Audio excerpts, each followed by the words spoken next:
مسلمان نہیں ہوتا۔ صلاح الدین ایوبی اپنے خیمے میں بیٹھے ہیں تو ایک بی بی آ گئی، اس قبیلے کا کوئی شخص مسلمان نہیں ہوتا۔ بی بی آئی، آگے کہنے لگی میرے 4 بیٹے جنگ میں کھو گئے، چھوٹے چھوٹے بچے جنگ میں کھو گئے، مل نہیں رہے، فوجیوں کو حکم دے مجھے میرے بچے تلاش کر کے دیں۔ صلاح الدین ایوبی نے جھٹ پٹ سر پہ امامہ باندھا، نیزہ پکڑا، سینے بند باندھا، اپنے جبے کو سمیٹا اور باہر کہنے لگی تو کدھر جا رہا ہے؟ کہنے لگا میں خود تیرے بچے تلاش کر کے دوں گا۔ صلاح الدین چند سپاہی ساتھ ہے، گلی گلی نکلے، گلی گلی فجر کے نکلے، اثر ہو گئی، تھک گئے، 2 نمازیں صحرا میں پڑھی، جنگل کے اندر پہنچے تو ایک کونے میں 4 بچے ایک جگہ ڈرے اور سہمے ہوئے بیٹھے ملے۔ صلاح الدین ایوبی اٹھا کے لائے، ماں کو کہنے لگے تیرے بچے ہیں، نکلا اس لیے تھا کہ میرے نبی نے فرمایا بچے جدا ہوں تو ماں کو درد بڑا ہوتا ہے، اور میرے رسول نے فرمایا تھا جب جنگ کرنے جاؤ تو کھیت برباد نہ کرنا، فصلیں تباہ نہ کرنا، بچوں کو ماں سے جدا نہ کرنا۔ فرمایا میں سوچ رہا تھا تیرے بچے کہیں میری وجہ سے جدا ہو گئے تو مصطفیٰ کو جواب کیا دینا؟ فرمایا تیرے بچے ڈھونڈ کے لایا ہوں۔ بچے ماں کے پاس آنے لگے تو ماں نے بڑے بیٹے کے منہ پہ تھپڑ مارا، کہتا ہے اماں کیا ہوا؟ کہنے لگی تو نے سنا نہیں کہ دشمن کے بچوں کی اتنی حفاظت کرتا ہے، میرے پاس نہ جا، اس کے قدموں میں بیٹھ جا، جس نبی کے غلام اتنے سچے ہیں وہ نبی کتنا سچا ہوگا۔ بنو قریظہ اور بنو نذیر 2 محلے تھے یہودیوں کے۔ یہودیوں نے بڑی عہد شکنی کی تو نبی پاک صلی اللہ علیہ وسلم نے ان کو بے دخل کر دیا، مدینے سے نکال دیا، مدینہ منورہ سے۔ یہودی نکل گئے مدینہ طیبہ سے، تو جب وہ نکل کے جا رہے تھے تو ان کے مکان، ان کے باغ، ان کی جائیدادیں بچ گئیں۔ نبی پاک علیہ السلام نے انصار مدینہ کو پہلے بلایا، جاگ رہے ہیں نا آپ لوگ؟ پیسے آتے کسی کو برے لگتے ہیں؟ اب تو یہ بھی حلال حرام کی تمیز بھی اٹھتی جا رہی ہے۔ جائیداد، باغ، مال، علاقہ خالی ہوا ہے، وہ چلے گئے اور لوگ تو ڈھونڈتے پھرتے ہیں۔ اللہ خیر فرمائے، شاملہ جگہ ملتی نہیں اب شہروں میں، وہ کس کس نے نام کرا لی، کدھر گئی ہے کوئی خبر ہی نہیں، خالی جگہ پڑی ہے۔ میرے نبی پاک علیہ السلام نے پہلے انصار مدینہ کو بلایا، حضور نے فرمایا انصاریوں بہت بڑی جائیدادیں یہودیوں کی، بنو نذیر اور بنو قریظہ محلے خالی ہو گئے، میرا دل کرتا ہے وہ تمہیں دے دوں، اس لیے کہ تم نے اپنے مہاجر بھائیوں کے ساتھ بڑا تعاون کیا، جائیدادیں تم نے دے دی ہیں، مکانات دے دیے ہیں، بڑا کچھ تم نے دیا ہے، میرا دل کرتا ہے وہ تمہارے نام کر دوں۔ تو انصار مدینہ کیا کہنے لگے یا رسول اللہ دے تو ہم نے دیا ہے پر وہ بیچارے جھچکتے ہی رہتے ہیں، وہ جھچکتے ہی رہتے ہیں، کھول کے ہماری چیزیں استعمال نہیں کرتے۔ تو حضور ہم تو پہلے ہی انصار ہیں، ہمارے پاس بڑا کچھ ہے، آپ مہربانی فرمائیں وہ سارا کچھ مہاجروں کو دے دے مہاجرین کو، ہمیں نہیں چاہیے۔ اب چلے گئے بات کر کے، میرے حبیب پاک نے مہاجروں کو بلا لیا، فرمایا بنو نذیر اور بنو قریظہ قبیلے کی جائیدادیں آئی ہیں، تمہارے پاس بظاہر جو چیزیں ہیں بھی وہ بھی انصار مدینہ کی ہیں، تو میرا یہ خیال ہے کہ وہ سارا کچھ تمہیں دے دیا جائے۔ حضرت ابوبکر صدیق رضی اللہ تعالیٰ عنہ کہنے لگے یا رسول اللہ صلی اللہ علیہ وسلم ہمارے انصار بھائیوں نے ہمارے لیے دل تک کھول دیے ہیں، حضور انہوں نے ہر چیز بانٹ کے ہمارے سامنے رکھ دی ہے، ہم اتنے خرد غرض ہیں کہ سارا کچھ لپیٹ جائیں۔ کہا حضور ہمارے پاس جو مکان ہے وہ ہے، ہم کاروبار کر رہے ہیں، تجارتیں کر رہے ہیں، مزدوریاں کر رہے ہیں، ہم انشاءاللہ اور بنا دیں گے، آپ یہ ہماری طرف سے ہمارے انصار بھائیوں کو گفٹ کر دیں، آپ انہیں دے دیں۔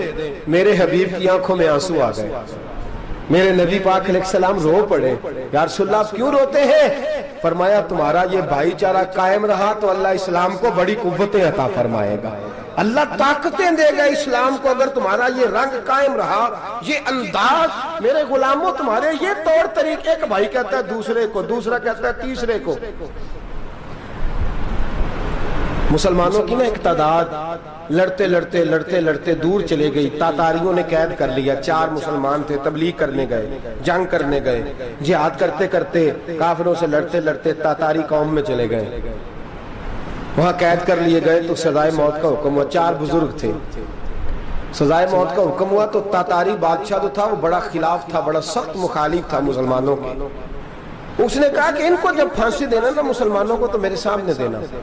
اب 4 عالم ہیں، 4 صوفی ہیں، سفید داڑیاں، سر پہ امامے، پھانسی کا وقت آیا تو جو پھانسی گھاٹ ہے وہ ایک ہے، چاروں کو کٹھے پھانسی نہیں ہو سکتی، ایک کو کہا کہ ایک ایک کر کے ان کو پھانسی دو. جب پھانسی کا وقت آیا نا تو جو سب سے پیچھے صوفی تھے وہ دوڑ کے آگے آئے, کہنے لگے بادشاہ پہلی باری میری لگا پہلی. اب بادشاہ نے کہا ٹھیک ہے اسے لٹکا دو. وہ قریب آئے تو دوسرے دوڑ آئے, کہنے لگے نہیں نہیں پہلی باری میں نے زیادہ کافر قتل کیے, میرا بڑا جرم ہے, مجھے پہلے سزا دو. ان کو پھانسی دینے لگے تو تیسرے آ گئے, کہنے لگے نہیں یہ تو میرا قتل کرتا تھا, رستے میں بتایا کرتا تھا, ڈھونڈ کے میں بتلاتا تھا کہ یہاں زیادہ تعداد ہے, مجھے پہلے پھانسی دو. تیسرے کے ساتھ بات ہو رہی تھی تو چوتھا دوڑا آیا, کہنے لگا یہ رستے بتاتا تھا, یہ تبلیغ کرتا تھا, یہ سارا کچھ کرتا تھا, لیکن کہا یہ کہتے تھے چلو واپس چلتے ہیں, میں جانے نہیں دیتا تھا, میں کہتا تھا اور کافر مارنے اور علاقے فتح کرنے, میرا جرم بڑا ہے, مجھے پہلے پھانسی دو. بادشاہ کہنے لگا مجھے 35 سال ہو گئے حکومت کرتے, بڑی دنیا کو پھانسی دی ہے, لوگ تو ایک دوسرے کو دھکے دیتے ہیں کہ پہلے تو جا پہلے تو جا, اور تم کیسی قوم ہو کہ ایک دوسرے پہ قربان ہو رہے ہو. کہنے لگا تم ایک باپ کی اولاد ہو. جاگ رہے آپ لوگ, تاتاری بادشاہ کافر بادشاہ اسلام کی مخالفت کر دیں, ایک باپ کی اولاد ہو کا نہیں, ایک قبیلے کے رہنے والے ہو کا نہیں, ایک ملک کے رہنے والے ہو نہیں. اس نے کہا رشتہ کیا ہے تمہارا, رشتہ کیا ہے؟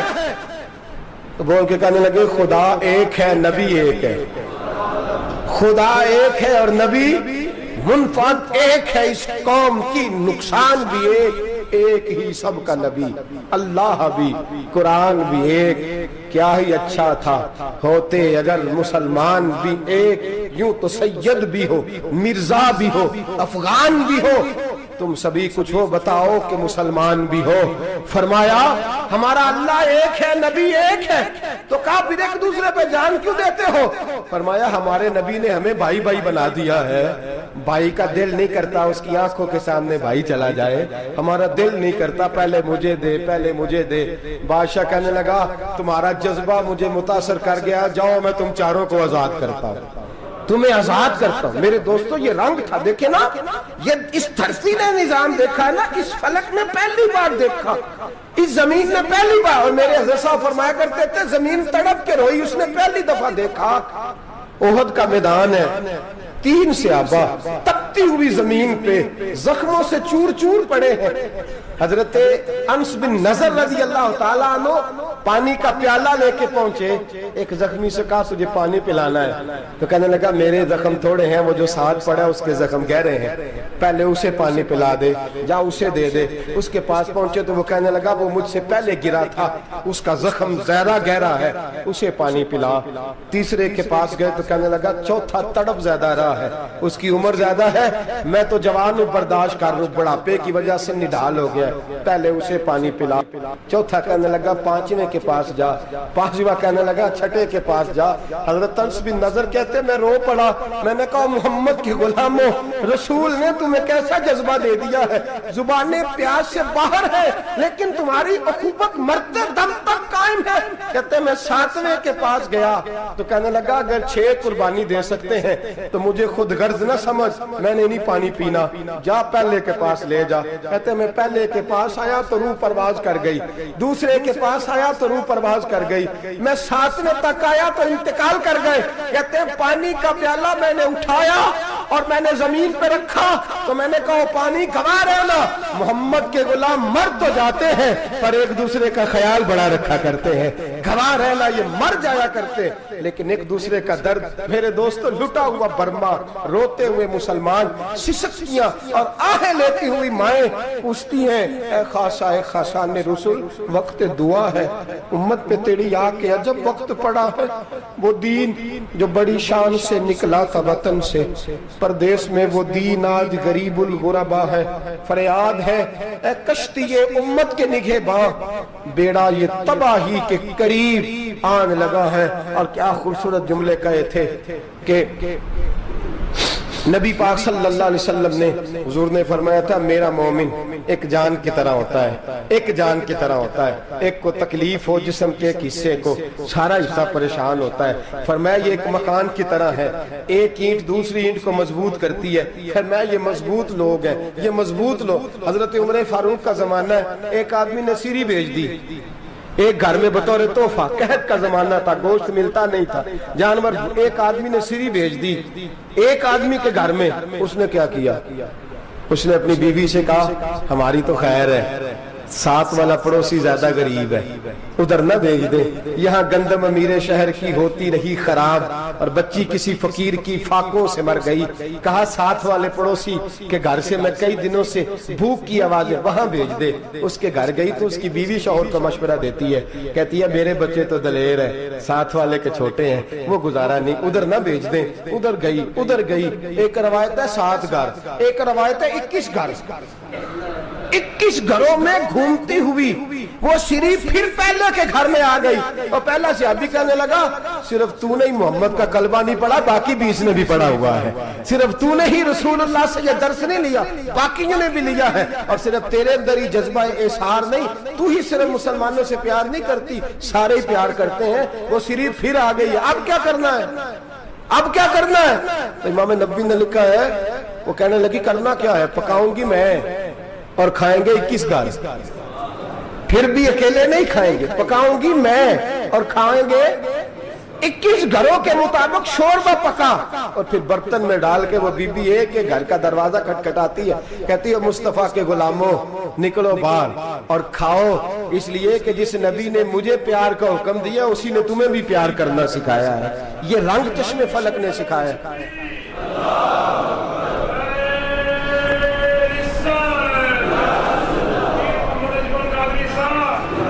آپ کی بڑی مہربانی، زندہ باد وہی ہے جس کو اللہ رسول زندہ باد فرمائے، بڑی مہربانی، اللہ جزا دے۔ عرض یہ کرنے جا رہا تھا کہ رسول کریم صلی اللہ علیہ وسلم نے یہ پیغام دیا امت کو، فرمایا دیکھیں نا کتنے بڑے لفظ ہیں، یہ نہیں فرمایا دوزخ میں جائے گا، یہ نہیں فرمایا کہ اسے جہنم کی سزا ملے گی، میرے نبی نے فرمایا میں اسے مومن مانتا ہی نہیں، میں اسے مسلمان اپنا مانتا ہی نہیں۔ حضور کسے؟ فرمایا جو پیٹ بھر کے کھاتا ہے اور اس کا ہمسایہ بھوکا سو جاتا ہے، میں مومن ہی نہیں مانتا۔ سزا تو تب ملے گی نا کہ جب میں کسی سزا کا اعلان کروں، میں مانتا ہی نہیں، وہ میرا ہے ہی نہیں، خود پیٹ بھر کے کھا رہا ہے، ہمسایہ اس کا بھوکا، میں نہیں مانتا۔ انما المؤمنون اخوہ، مومن بھائی بھائی، میں مانتا ہی نہیں اسے۔ اور میرے حبیب پاک اتنے بڑے لفظ حدیث میں اور کہیں نہیں ملیں گے، آپ کو اتنے بڑے جملے کہیں نہیں ملیں گے۔ میرے نبی پاک نے فرمایا اللہ کہے گا قیامت کے دن، کون؟ اتنے بڑے لفظ حدیثوں میں ملتے نہیں جتنے یہ ہیں۔ حضور نے فرمایا رب فرمائے گا بندے سے کہ میں تیرے پڑوس میں بھوکا تھا، تو نے مجھے روٹی کیوں نہیں کھلائی؟ کون کہہ رہا ہے؟ اللہ کہہ، میں بھوکا تھا تو نے روٹی نہیں دی، میں ننگا تھا تو نے کپڑا نہیں دیا، میں پیاسا تھا تو نے پانی نہیں پلایا، میں بیمار تھا تو تیمارداری۔ یا اللہ نہ تو کھاتا ہے، نہ پیتا ہے، نہ کپڑا پہنتا ہے، نہ تو بیمار ہوتا ہے، لا تاخذہ سنۃ ولا نوم، تجھے بیماری آتی نہیں، اونگ نیند نہیں آتی، میرے مالک تو میرے پڑوس میں تھا۔ تو حضور فرماتے ہیں رب فرمائے گا وہ جو بندہ تیرے پڑوس میں بھوکا تھا تو بندہ تو میرا ہی تھا نا، وہ جو بندہ تیرے پڑوس میں ننگا تھا تو بندہ تو میرا ہی تھا نا، وہ جو تیرے پڑوس میں پیاسا تڑپتا رہا تو وہ میرا ہی بندہ تھا، تو دوائی لینے جائے تو بڑے اسپتال میں اور اس بیچارے کو 20 روپے پرچی کے بھی میسر نہ آئے تو میرا ہی بندہ تھا۔ میرے دوست خیال کر اور یاد رکھ، یہ جو ہمسائے ممالک میں ظلم ہوتے ہیں، زیادتیاں ہوتی ہیں، ہمارے گھر کا پنکھا اچھا چلتا ہے، ہم جلوس اس وقت نکالتے ہیں جب ہماری لائٹ بند ہوتی ہے، ہم جلوس اس وقت نکالتے ہیں جب ہمارا ایسا جو ہمیں تنگ کرتا ہے، ہم اس وقت درد محسوس کرتے ہیں جب ہمارے گھر تک آگ آ جاتی ہے۔ یہ جو باہر آگ جل رہی ہے یہ تیرے گھر بھی آ سکتی ہے، یہ جو باہر فساد ہو رہا ہے یہ تیرے دروازے تک آ سکتا ہے۔ میرے رسول پاک نے ایک جان، مسلمان کو ایک جان قرار دیا۔ مجھے بتائیے انگلی کو کٹ لگ جائے، مسلمان ایک جان ہے نا، انگلی کو لگ جائے کٹ، دماغ کہتا ہے میں نے نہیں سوچنا اس کے بارے میں نے اس کے درد کو محسوس ہی نہیں کرنا، انگلی کی درد ہے، انگلی جانے اس کا کام جانے، ایسے ہی ہوتا ہے نا۔ بولے پیروں سے کہتے ہیں، انگلی کہتی ہے چل ڈاکٹر کے پاس، پیر کہتے ہیں نہیں میں نے نہیں جانا، انگلی کا کام ہے انگلی جائے، ایسے ہی ہے نا۔ دل سے کہتے ہیں تو تڑپ تھوڑا سا، انگلی کو درد ہے، کہتے ہیں میں کو تڑپوں، انگلی کا ماما، انگلی جانے اس کا کام جانے۔ ٹیلی فون کرنا ہے ڈاکٹر صاحب کا پتہ کرنا ہے تو کان کہتے ہیں میں نے نہیں بات سننی ڈاکٹر صاحب کی، زبان کہتی ہے میں نے نہیں بولنا، انگلی جانے، ایسا ہوتا ہے۔ پیر احتجاج کرتے کہ میں نے ڈاکٹر کے پاس، میں کیوں چکر کھاتا پھروں ڈاکٹر کی دکان کی، انگلی کو درد ہے انگلی جانے، ایسا ہوتا ہے۔ بھئی میرے رسول پاک نے فرمایا مسلمان ایک جان ہے، تو درد برما کے مسلمانوں کو ہو رہا ہے تو پاکستانی کہہ رہے ہیں کوئی بات نہیں، وہ جانے ان کا کام جانے، ایک جان ہے نا، درد ہونا چاہیے، تکلیف ہونا چاہیے۔ پھٹے پہ باتیں ہوتی ہیں اس موضوع پہ، اسمبلی پہ گفتگو ہوئی ہے اس موضوع پہ، آپ کی صوبائی اسمبلیاں اس موضوع پہ بولی ہیں، آپ کے کونسل اس موضوع پہ بولے، ہم تو اپنی اپنی سیاستیں، اپنے اپنے تماشے، اپنے اپنے چکروں میں لگے ہوئے۔ وہ دریا کے اندر سسکتے مسلمان، بنگالی کہتے ہیں ہمارے نہیں، برمی کہتے ہیں ہمارے نہیں، پاکستانی کہتے ہیں ہمارے نہیں، ترکی کہتے ہیں وہ کس کے ہیں؟ وہ کس کے ہیں؟ وہ اللہ کے بندے ہیں، محمد عربی کے غلام ہیں صلی اللہ علیہ وسلم۔ لیکن میرے دوستو کیا ہمیں کیا غرض ہے، وہ جانے ان کا کام جانے۔ یہ جب تیرے پیروں تک آگ آئے گی پھر تجھے پتا چلے گا یہ بڑی سخت آگ ہے۔ آج جس کافر نے برما پر عرصہ دراز تنگ کیا ہے، مسلمان تھوڑے تھوڑے مفاد لینے کی خاطر نا، بنو عباس اور بنو امیہ کی جنگ چل رہی تھی، بنو عباس جو تھے وہ غالب آ گئے، بنو امیہ جو تھے ان کی حکومت ختم ہو گئی، تو عیسائیوں نے بنو امیہ سے کہا کہ ہم تمہارے ساتھ تعاون کرتے ہیں، ہم تمہارے ساتھ تعاون کرتے ہیں اور بنو عباس پہ غلبہ پا کے تمہیں حکومت دلاتے ہیں۔ بنو امیہ بڑی جدوجہد کر رہے تھے بادشاہی کے لیے، لیکن انہوں نے کہا کہ ہم لڑ رہے ہیں، کوشش کر رہے ہیں، لیکن ہمیں کسی کافر کی مدد کی ضرورت نہیں، ہم جتنا مرضی لڑیں لیکن کافروں کے ہاتھوں بنو عباس کو مروانے کو ہم تیار نہیں ہیں۔ ہمیں خبردار، تمہارا آپس کا معاملہ ہے، ہم خود نمٹ لیں گے، تمہیں اجازت نہیں دیتے تم اندر کودو اور کود کر کے تم فسادات پیدا کرو اور مسلمانوں کے اندر تقسیم کرو۔ میرے دوستو مسلمان کو سوچنا چاہیے، سوچ بڑی رکھنی چاہیے، گھر کی جنگ سے نکل اب بہو ساز کے جھگڑے سے باہر آ جا، اب محلے کی سیاست چھوڑ کے باہر کا سوچ، اب اسلام کو تیری حاجت ہے۔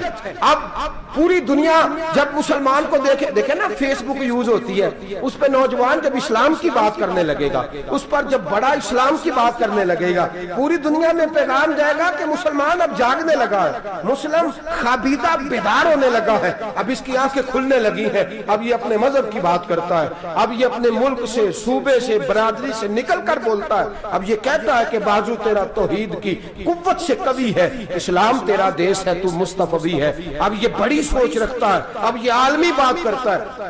میرے دوستو ہمارا تو حال یہ ہے، امام اعظم ابو حنیفہ کا فتویٰ ہے، آپ فرماتے ہیں جو مولوی عالمی حالات سے باخبر نہ ہو وہ جمعے کی تقریر نہ کرے، وہ مسلمانوں کی رہنمائی نہیں کر سکتا۔ عالمی حالات سے جو خبردار نہ ہو، تو جس کو چھٹی ہو جائے تو نے ختم نہیں پڑھا، دوڑ جا مسجد سے، تو ختم نہیں پڑھتا ہمارے، تجھے پتہ ہی نہیں تو کہاں رہتا ہے، بھاگ جا، وہ عالمی حالات پہ بات کرے گا، کیونکہ بیچارے کو تو پتہ ہے میری سویرے چھٹی ہو جانی، سیاست کا لفظ چھیڑا نہیں تو میں گیا نہیں۔ یاد رکھے وہ جو بیداری ہے، وہ جو اعلیٰ ظرفی ہے، وہ جو بڑی سوچ ہے، وہ جو ملت کی سوچ ہے، وہ جو قومیت کی سوچ ہے، وہ جو آگے بڑھنے کا زاویہ ہے، وہ تو اندر، اقبال کہتا ہے گلا تو گھونٹ دیا اہل مدرسہ نے تیرا، گلا تو گھونٹ دیا اہل مدرسہ نے تیرا، تجھے تو مدرسے والوں نے پلیٹ پکڑا دیا ہے کہ جا سویرے لنگر کٹھا کر کے لا اور دوپہر کو روٹیاں مانگ کے لا اور دیکھ آج مرا کون ہے، ختم کس کا پڑھنا ہے، تو گلا تو گھونٹ دیا اہل مدرسہ نے تیرا، اب کہاں سے آئے گی صدا لا الہ الا اللہ، تو گھونٹ دیا تیرا گلا، تو کیسے بڑی بات کرے گا؟ بڑی بات کے لیے بڑی سوچ چاہیے، بڑی تگودو چاہیے، بڑی کوشش چاہیے، بڑا حوصلہ چاہیے۔ مسلمان چھوٹی چھوٹی لڑائی میں، چھوٹی چھوٹی جنگ میں، ایک دکاندار دوسرے دکاندار سے لڑ رہا ہے، گلی والا دوسری گلی والی سے لڑ رہا ہے، محلے والا محلوں پہ اعتراض، ایک شہر میں رہنے والے میں نے دوسرے محلے پہ اعتراض کرتے دیکھے، یقین کریں ایک شہر میں رہنے والے، علاقے میں بسنے والے کہتے ہیں بھائی توبہ ہے اس محلے تو اللہ ہی بچائے، لا حول ولا قوت۔ وہ جو تقسیم در تقسیم کی سوچ ہے، اس نے چھوٹے چھوٹے ٹکڑوں میں مسلمانوں کو بانٹ دیا ہے، چھوٹی چھوٹی تقسیم ہے، چھوٹا چھوٹا ہمارا مزاج ہے، چھوٹی سوچ ہے، بڑی سوچ کی بات سنیے۔ صلاح الدین ایوبی، جاگ رہے ہیں نا آپ لوگ، تو آخنا حضرت صاحب ایڈی وڈی گل چھیڑ چھڑی ہے، یہ مطلب ہی کون نہیں، کنے برما جانا ہے تو کنے مدد کرنی ہے، میں تو بھائی فریضہ سر انجام دے رہا ہوں۔ میرے نبی نے فرمایا برائی کو یا ہاتھ سے بدل، ہاتھ سے نہیں بدل سکتا تو زبان سے تو بولنا، تو میں معذور ہوں، کمزور آدمی ہوں، ہاتھ سے بدلنے کی طاقت نہیں رکھتا، تو دوسرے درجے پہ تو مجھے عمل کرنے دو نا۔ اثر کرے نہ کرے سن تو لے میری فریاد، نہیں ہے داد کا طالب یہ بندہ آزاد، رونے تو دو تڑپنے تو دو، آہیں تو بہانے دو، سسکیاں تو لینے دو، مار کھائیے تو تڑپنے تو دو۔ وہ قرآن پاک برما میں پابندی لگی ہے تو میں یہاں سوچنے لگا ہوں کہ وہاں تو پابندی لگی ہے، یہاں پہلے ہی لوگ کوئی نہیں پڑھتی۔ معاذ اللہ تعالیٰ حالات دن پہ دن مسلمانوں کے لیے ایک ایک کر کے، افغانستان میں جو آگ لگی تھی پھر وہ عراق میں بھی لگی، پھر وہ لیبیا میں بھی لگی، پھر وہ مصر میں بھی لگی، پھر وہ یمن میں بھی لگی، سعودی عرب میں دھماکے ہوئے، میرا دل تڑپا ہے، مجھے پریشانی ہوئی، میں بچے پاس تھے، میں بڑا ڈسٹرب ہوا، میں نے کہا یار یہ ہمارا سب کا اجماعی عقیدت کا مرکز ہے، ہم کم از کم ہزار اختلاف کے باوجود کہا کرتے تھے کہ عرب میں امن ہے یار، وہاں سکون ہے، وہاں دکانیں کھلی چھوڑ کے لوگ چلے جاتے ہیں، وہاں بھی فساد ہونے لگا، وہاں بھی آگ بڑھ گئی ہے، لیکن ہم صرف چھوٹی چھوٹی کر کے جب آگ بجھانے کی کوشش کریں گے اس وقت آگ نہیں بجھے گی، جب ہر آدمی اپنے پیالے میں پانی لے کے آئے گا، ہر شخص اپنے گھر کی نل چلائے گا، ہر شخص نلکا چلائے گا اور پانی نکال کے یہ آگ بجھائے گا، تب یہ آگ بجھے گی۔ ہر آدمی کو کردار سوچ بڑی کریں، نظریہ بڑا کریں، ملت کی بات کریں، مسلمان ہو کے سوچیں، مسلمان ہو کے سوچیں، خدا را نکلیں یہ گھر کے جھگڑوں سے، تھوڑی دیر کے لیے اپنے آپ کو بڑا کریں، بڑی سوچ آپ بنائیں، جب دوستیاں لگائیں، یرانے لگائیں، پھر چھوٹے موٹے حساب سے بچیں۔ بابا بلے شاہ صاحب فرماتے کورے ورک کتاب نہیں ہوندے، کورے ورک کتاب نہیں ہوندے، پتھر دل گلاب نہیں ہوندے، او بلیا یاری سوچ کے لائیں، یارا نال حساب نہیں ہوندے۔ پھر ذرا نکلے اس حساب کتاب سے بات، بلیا یاری سوچ کے لائیں، یارا نال حساب نہیں ہوندے۔ پھر ذرا بڑا ذہن کرے، چھوڑے اپنے حساب، یبصرون علی انفسہم ولنبلونکم بشیء من الخوف والجوع ونقص من الاموال والانفس والثمرات۔ پھر حساب کتاب سے نکلے، پھر امام علی مقام کی طرح یہ سوچ بنائے کہ حسین کے بچے چلے جائیں تو کوئی حرج نہیں، امت پر آنچ نہیں آنی چاہیے۔ ایک امام علی مقام، کل تک امام میدان میں کھڑے تھے تو اکیلے تھے، لیکن آج پوری دنیا کہتی ہے حسین ہمارا ہے، حسین ہمارا ہے۔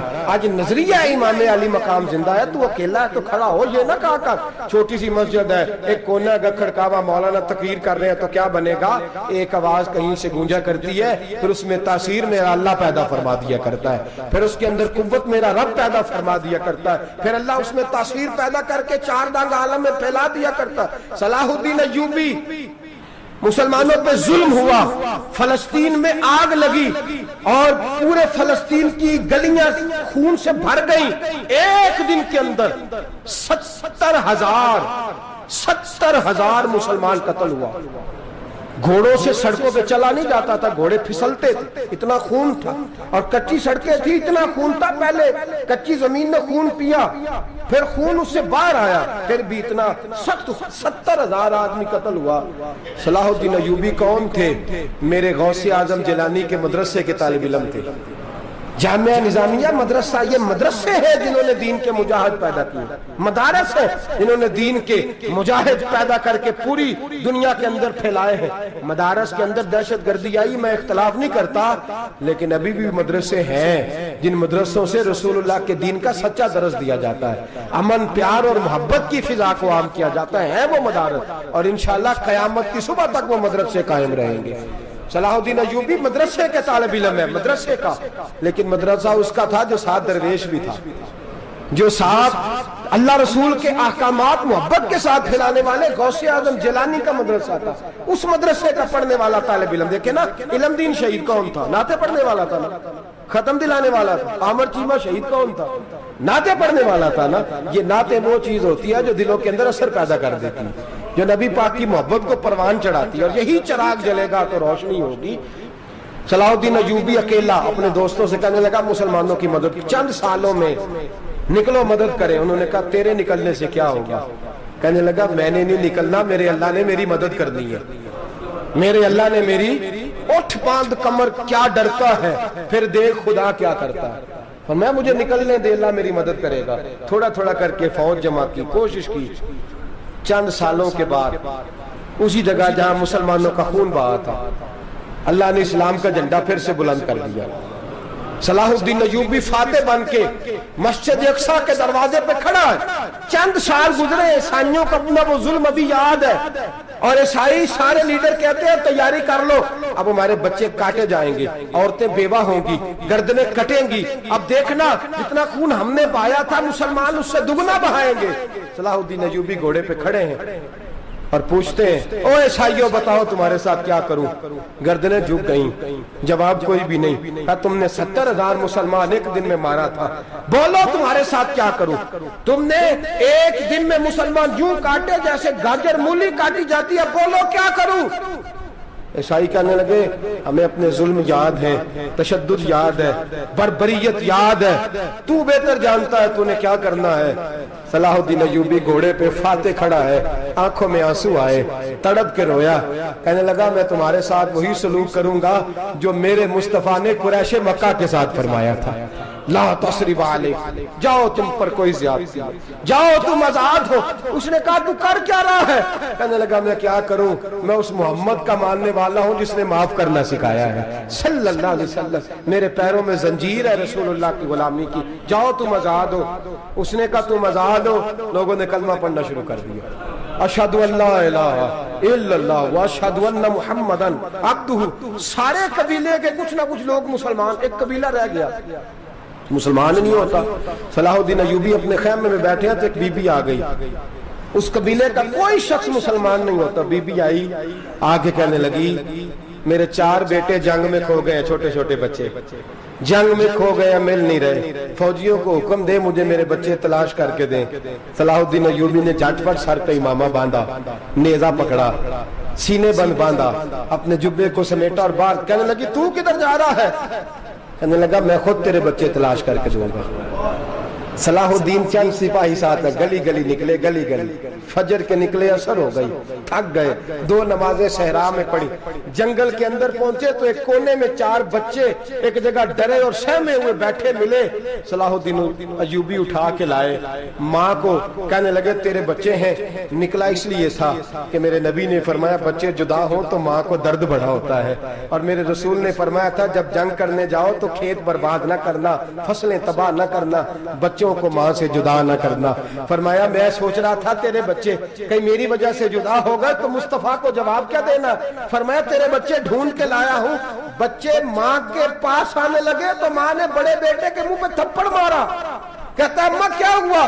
کہنے لگے تو نے سنا نہیں کہ دشمن کے بچوں کی اتنی حفاظت کرتا ہے، میرے پاس نہ جا، اس کے قدموں میں بیٹھ جا. جس نبی کے غلام اتنے سچے ہیں وہ نبی کتنا سچا ہوگا، جس نبی کے نوکر اتنے کھڑے ہیں وہ نبی کتنا کھڑا ہوگا. جا کے کلمہ پڑھ لے. میرے دوست یہ اسلام ہے جس نے غیروں کا درد بھی اپنے سینے میں رکھا. اقبال کہتا ہے سارے زمانے کا درد ہمارے ہی سینے میں ہے. برما کا مسلمان ہو یا عراق، لیبیا، افغانستان، کشمیر کا مسلمان ہو، میرے دوست وہ غیر نہیں ہے، وہ تیرا اپنا ہے. اس کا رنگ نہ دیکھ، اس کی بولی نہ دیکھ، اس کا قبیلہ اور علاقہ نہ دیکھ، دیکھ کہ وہ تیرے رسول کا کلمہ پڑھتا ہے، وہ دیکھ کہ وہ کعبے کی طرف منہ کر کے نماز پڑھتا ہے، دیکھ کہ تیرا اور اس کا نصاب زندگی قرآن ایک ہے. میرے دوست کچھ نہیں کر سکتا تو دعا تو کر دیا کر، کچھ نہیں کر سکتا تو التجا تو کر دیا کر. اللہ کے حضور یہ تو کہا کر کہ اللہ مسلمان جہاں بھی ہیں تو ان کی مدد فرما، اللہ مسلمان جہاں بھی ہیں تو ان کی غیبی امداد فرما. یہ دعا تو میرے دوستوں ضرور کیا کرو. سوچ بڑی کریں، جب بھی آپ بولیں، جب بھی آپ لکھیں، جب بھی کسی سے بات کریں تو بحیثیت مسلمان کے بات کریں، بحیثیت ایک نبی پاک کے غلام کے بات کریں. اپنی زندگی اس انداز میں ترتیب دیں کہ پہلے آپ مسلمان ہیں، اس کے بعد آپ کچھ اور ہیں. پہلے اسلام کی بات کریں، بڑی بات کریں، بڑے حوصلے کی بات کریں، پھر اسلام کو قوت ملے گی، پھر بیداری امت کو نصیب ہوگی. اللہ کریم برما کے مسلمانوں کو اپنی رحمت کی ٹھنڈی چھاؤں نصیب فرمائے، ہمیشہ مدحت خیر الانام میں گزرے. دعا ہے یہ عمر درود و سلام میں گزرے.